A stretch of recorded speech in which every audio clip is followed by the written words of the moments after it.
Oh, moi, ça fait penser à ma jeunesse, d'abord le sport. J'ai adoré le tennis, en fait. Là, j'ai fait du tennis quand j'étais petit, au niveau compétition, en fait. J'étais bon, hein, j'étais classé très très jeune et j'étais même sûrement peut-être à 12, 13 ans dans les meilleurs français. Et donc, je commençais à rentrer dans les systèmes sport-études. Et mes parents m'ont sorti à... J'avais juste 13 ans, j'étais 15-2. Et donc, j'étais au tennis à l'époque, c'était vraiment... J'ai jamais été battu par personne de plus jeune que moi. Le premier qui m'a battu, j'avais tout juste 13 ans. J'ai fait beaucoup de bateaux à voile aussi. J'adore le bateau à voile. Donc là, j'ai fait aussi de la compétition, mais ça n'a rien à voir. Le bateau à voile, c'est pas du tout le même sport, hein. Il y a beaucoup plus de technique, et puis c'est beaucoup moins physique, hein. Il n'y a pas d'efforts, hein. Il y a des efforts par moment donné quand on change des voiles, mais c'est pas des efforts physiques très importants. Donc ça, j'adorais ça, j'adorais ça. Puis j'ai fait beaucoup de ski. Oh là là, c'est compliqué. Alors écoutez, j'ai pas comme ça, comme ça. Bon, moi j'ai une grande admiration pour Federer. Bon, d'abord j'aime le tennis. Sampras aussi, Pete Sampras, qui était son prédécesseur.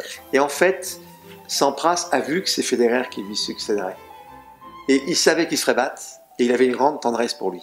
Parce qu'il s'est dit, voilà mon successeur. Et il était à la limite fier. Donc il s'est battu évidemment jusqu'au bout. Mais c'était dans le grand respect. Donc moi je trouve que à la fois Sampras et Federer, c'est quand même des types qui ont une... C'est la très très très grande classe. Il y en a deux autres que j'adore. C'est marrant, j'ai bien oublié. C'est le jeune, vous ne connaissez peut-être pas, il s'appelle Gabard. Gabard, dans la voile. Et Cléac. Le Cléac aussi. Tous les deux. Parce que, vous voyez, bon, ils sont battus, ils sont arrivés avec 2 heures d'écart sur, vous voyez, 40 jours. Donc, vous voyez, c'est l'équivalent de, je ne sais plus combien, c'est l'équivalent d'1 centimètre sur 100 mètres. C'est même pas 1 centimètre sur 100 mètres. Vous voyez la différence. Et, bon, ces types-là, c'est ahurissant ce qu'ils ont fait. Il y a évidemment les Jeux Olympiques, vous voyez, une filiale de 100 mètres de Jeux Olympiques.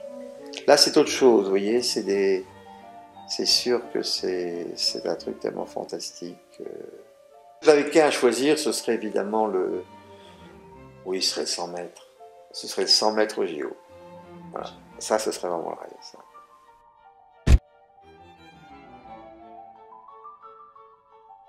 L'analogie entre le sport et le business, c'est que on apprend de ses concurrents.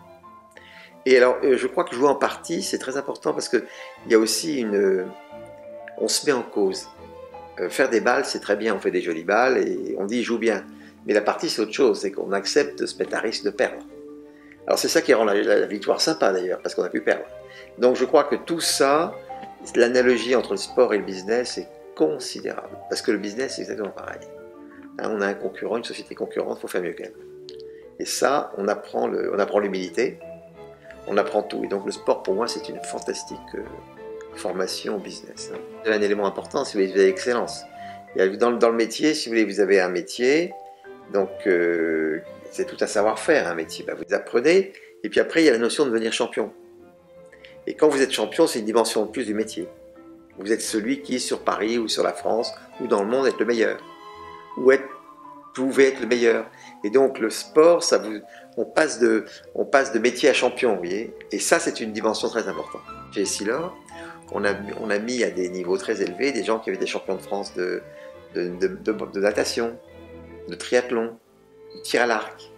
Et ce qu'ils avaient appris en devenant champion de France de méthode de natation, c'était pour moi aussi important pour les techniques. Parce que vous allez au bout d'une technique.